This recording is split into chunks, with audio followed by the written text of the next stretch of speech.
Hello, good morning everyone. It's my second day in Wagga Wagga. आज चाहिँ म गइरहेको छु केही ठाउँहरू घुम्नलाई हैन हजुरहरूलाई पनि देखाउने छु कुन कुन ठाउँ छ भनेर यहाँ वागा वागामा हुन त यो रिजनल हो ठाउँ चाहिँ तर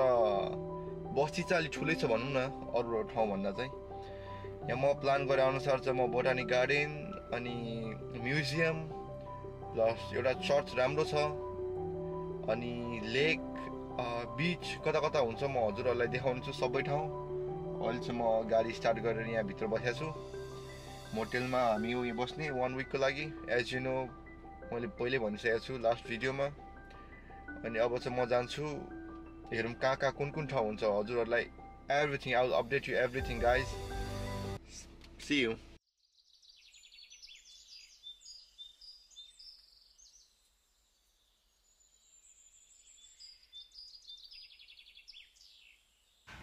यो ठाउँमा चाहिँ एकदम केयरफुल हुनुपर्ने रहेछ किनभने यहाँ यस्तो स्नेकहरू पनि साइन देखाइरहेको छ भनेपछि स्नेकहरू पनि छ जस्तो यो ठाउँहरूतिर स्नेकसँग चाहिँ इन्काउन्टर भयो भने त गाह्रो पर्ला त हौ फ्लावर्स गाइस लभली फ्लावर्स नाम चाहिँ थाहा भएन तर दामी छ जस फ्लावर्सहरू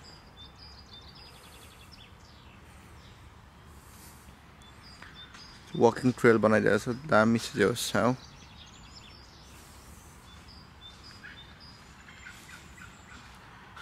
हिँड्दै जाने हो कता कता हो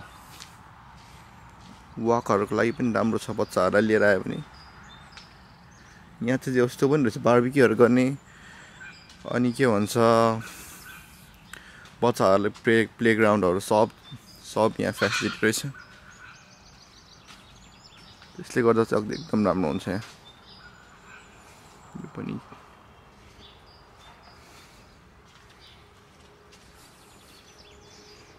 राम्रो छ त के हो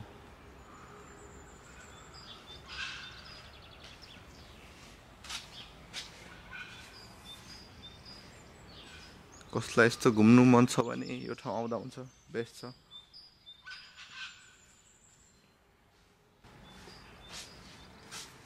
यस्तो के हो भन्दाखेरि द क्यामेलिया गार्डन रे यस्तो हो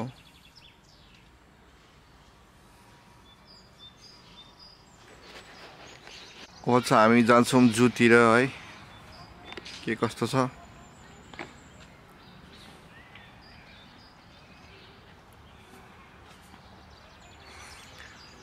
खासै ठुलो जू त छैन दियोस्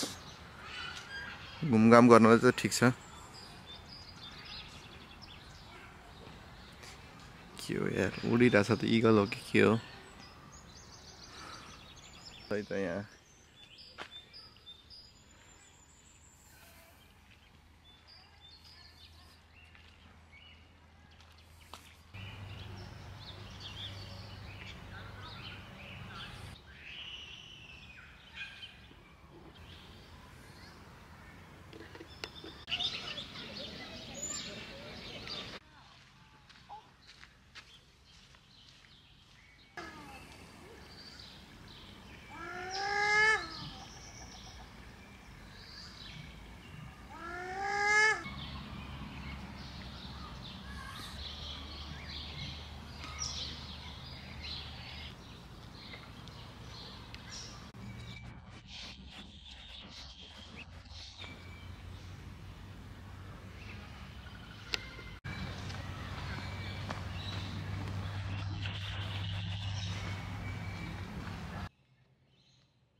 यस्तो अहिलेको चाहिँ पुरै माया देख्नुभयो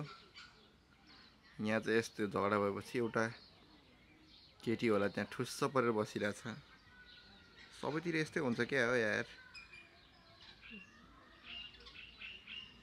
यहाँ कस्तो ठुस्स परिरहेछ ल केटी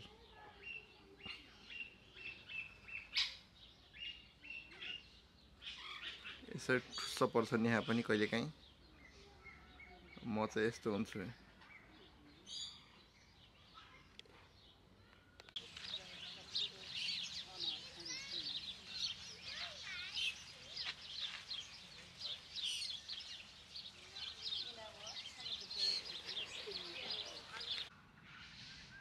rain forest ditto rain forest जस्तो बनाइदिएको छ जस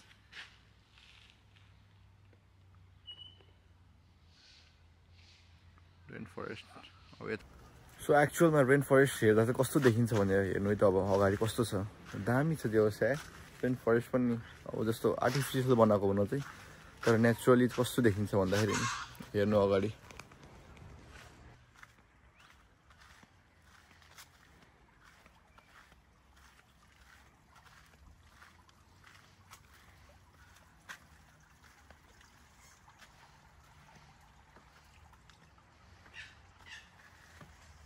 एनाकोन्डा नै होला जस्तो छ यार यस्तो ठाउँ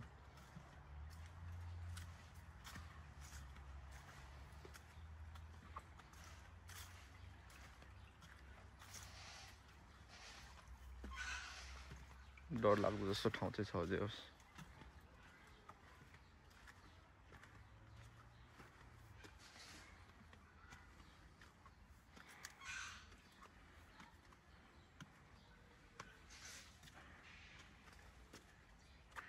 यो ठाउँ चाहिँ एक्लै आयो भने डर लाग्छ यहाँ चाहिँ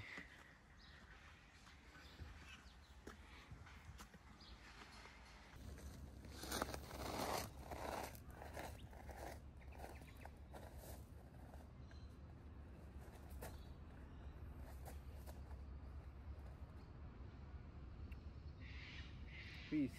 Nice. दामी छ त्यो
सो हजुरहरूलाई कस्तो लाग्यो त्यो ठाउँ एकदम बेस्ट छ है साथीहरूसँग आउनु होला यो ठाउँमा आयो भने कहिले आउनु भयो भने आउनु होला यो ठाउँ साथी फ्यामिली जोसँग आउँदा पनि बच्चा सच्चा लिएर आउँदा पनि हुन्छ सब प्लेग्राउन्डदेखि बार्बिक्यू गर्ने ठाउँदेखि लिएर सबै इच एन्ड एभ्री कुरा मेन यहाँ छ अनि त्यसपछि जूहरू टाइपको जस्तो पनि छ जू जुनमा चाहिँ हजुरहरू यहाँ मस्त जान सक्नुहुन्छ फ्री एन्ट्री हो